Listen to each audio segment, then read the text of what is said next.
ಎಲ್ರಿಗೂ ನಮಸ್ಕಾರ. ನಮಗೆ ಇವತ್ತು ನಾಯ್ಡು ವೆಡ್ಡಿಂಗ್ ಮಾಡೋ ಅವಕಾಶ ಒಂದು ಸಿಕ್ಕಿದೆ. ನಾಯ್ಡುಗಳಲ್ಲಿ ಏನೇನ್ ಸಂಪ್ರದಾಯ ಇರುತ್ತೆ ಅಂತ ತಿಳ್ಕೊಂಡು ಅವ್ರಿಗೆ ತಕ್ಕನಾಗಿ ನಾವು ಎಲ್ಲ ವೆಡ್ಡಿಂಗ್ ಅರೇಂಜ್ಮೆಂಟ್ ಮಾಡ್ಕೊಂಡಿದೀವಿ. ನೋಡಿ, ನಾಯ್ಡು ವೆಡ್ಡಿಂಗ್ಗೆ ಹುಡುಗನ್ನ ಅಥವಾ ಹುಡುಗಿನ ಕರ್ಕೊಂಡ್ ಬಂದಾಗ ಫಸ್ಟ್ ಟೆಂಪಲ್ಗೆ ಕರ್ಕೊಂಡು ಹೋಗ್ತಾರೆ. ಹುಡುಗಿನ ರಿಸೀವ್ ಮಾಡಕ್ಕೆ 3 ತರ ಆರತಿ ಎಲ್ಲ ರೆಡಿ ಇದೆ. ಹುಡುಗಿ ಬಂದಾಯ್ತು, ಹಾರ ಹಾಕಿದ್ವಿ, ಮಂಗಳವಾದ್ಯದಿಂದ ದೇವಸ್ಥಾನಕ್ಕೆ ಕರ್ಕೊಂಡು ಹೋದ್ವಿ. ಹುಡುಗಿ ದೀಪ ಹಚ್ಚೋದ್ರ ಮುಖಾಂತರ ಒಳಗಡೆ ಇನಾಗ್ರೇಟ್ ಮಾಡಿ ದೇವಸ್ಥಾನಕ್ಕೆ ಬಂದ್ರು, ಆರತಿ ಮಾಡಿ ಒಳಗಡೆ ಬಂದ್ರು.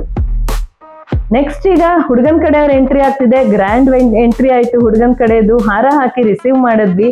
ಹಾಗೇನೆ 5-6 ತರ ಆರತಿ ರೆಡಿ ಮಾಡಿದ್ವಿ. ಹುಡುಗನ್ನ ದೇವಸ್ಥಾನಕ್ಕೆ ಕರ್ಕೊಂಡು ಹೋಗಿ ದೇವಸ್ಥಾನದಲ್ಲಿ ಪೂಜೆ ಮಾಡಿಸಿ ಆದ್ಮೇಲೆ ಎಲ್ರಿಗೂ ಸಕ್ಕರೆ ಹಂಚೋ ಪದ್ಧತಿ ಇದೆಯಂತೆ. ಎಲ್ರಿಗೂ ಸಕ್ಕರೆ ಹಂಚಿದ್ದಾಯ್ತು. ಹುಡುಗಿಗೆ ಸೀರೆ ಕೊಟ್ಟಾಯ್ತು. ಸೀರೆ ಚೇಂಜ್ ಮಾಡಕ್ ಹೋಗಿದ್ದಾರೆ ಹುಡುಗಿ. ನಾವು ಅವ್ರು ಬರೋಷ್ಟರಿಗೆ ತಟ್ಟೆಗಳನ್ನೆಲ್ಲ ಜೋಡಿಸಿದ್ವಿ. ಈ ತಟ್ಟೆಗಳೆಲ್ಲ ಹುಡುಗನ್ ಕಡೆಯವರೇ ತಂದು ಕೊಟ್ಟಿದ್ದು. ಯಾರ್ಯಾರು ತಟ್ಟೆಗಳು ಕೊಡ್ತಾರೋ ಅವ್ರಿಗೆಲ್ಲ ಬಾಳೆಹಣ್ಣು ವಿಳದೆಲೆ ಕೊಟ್ಟು ಹುಡುಗಿ ಆಶೀರ್ವಾದ ತಗೊಳ್ಳೋದು ಇವ್ರ ಮನೆ ಪದ್ಧತಿ. ಇದಾದ್ಮೇಲೆ ಸಂಜೆ ರಿಸೆಪ್ಷನ್ಗೆ ಹುಡುಗ ಹುಡುಗಿ ಇಬ್ರು ರೆಡಿಯಾಗಿ ಬಂದ್ರು. ಅವ್ರನ್ನ ಮತ್ತೆ ದೇವಸ್ಥಾನಕ್ಕೆ ಕರ್ಕೊಂಡ್ ಬಂದು ಪೂಜಾ ಐಟಮ್ಸ್ ಎಲ್ಲ ತಂದಿದ್ದು ದೇವ್ರಿಗೆ ಪೂಜೆ ಮಾಡಿ ಹುಡುಗನ್ನ ಬರ್ಮಾಡ್ಕೊಂಡ್ರು. ಹುಡುಗನ್ನ ಎಲ್ಲ ದೀಪಗಳ ಮುಖಾಂತರ ಬರ್ಮಾಡ್ಕೊಂಡ್ರು. ತುಂಬಾ ಗ್ರ್ಯಾಂಡ್ ಆಗಿತ್ತು ಹುಡುಗನ ಎಂಟ್ರಿ. ಈಗ ರಿಸೆಪ್ಷನ್ ನಡೀತಾ ಇದೆ. ನೆಕ್ಸ್ಟ್ ಡೇ ಏನಾಗತ್ತೆ ಅಂತ ನೋಡೋಣ.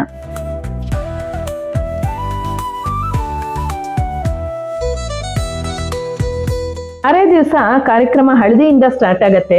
ಹಳದಿ ಕಾರ್ಯಕ್ರಮಕ್ಕೆ ಇವರಲ್ಲಿ ವಿಶೇಷ ಏನಪ್ಪಾ ಅಂತಂದ್ರೆ ಒನಕೆಯನ್ನ ಹಾಲಲ್ಲಿ ಅದ್ದಿ ಹುಡುಗಿ ಹೆಗಲ್ ಮೇಲೆ ಇಡೋವಂಥದ್ದು ಇವ್ರದ್ದು ಪದ್ಧತಿ. ಅದಕ್ಕೆಲ್ಲ ನಾವು ರೆಡಿ ಮಾಡಿದ್ವಿ. 2 ಒನಕೆ ತಗೊಂಡು ಹೋಗಿ ಹಾಲಿಟ್ಟು ಎಲ್ಲ ರೆಡಿ ಮಾಡಿದ್ವಿ.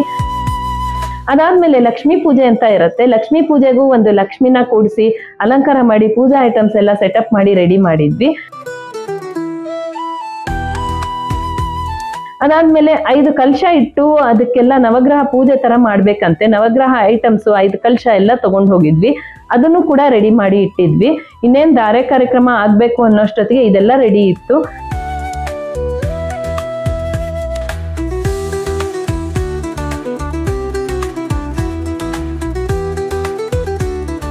ಅದಾದ್ಮೇಲಿಂದ ಹೊಂಬಾಳೆ ಕಲಶಗಳು ಕೂಡ ರೆಡಿ ಮಾಡಿದ್ವಿ.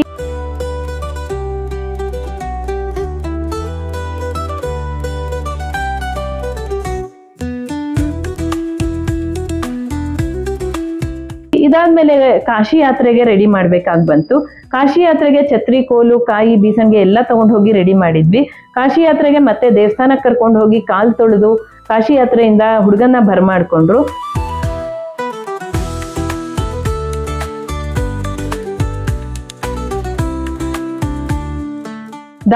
ಧಾರೆ ಎಂಟ್ರಿ ಅಂತೂ ಸೂಪರ್ ಆಗಿ ವೆಲ್ಕಮ್ ಪಾತ್ ಹಾಕಿ ಹುಡುಗಿನ ಚಾದರ್ ಮುಖಾಂತರ ಕರ್ಕೊಂಡ್ ಬಂದ್ವಿ. ಹುಡುಗಿ ಎಂಟ್ರಿ ಕೂಡ ತುಂಬಾ ಚೆನ್ನಾಗಿತ್ತು.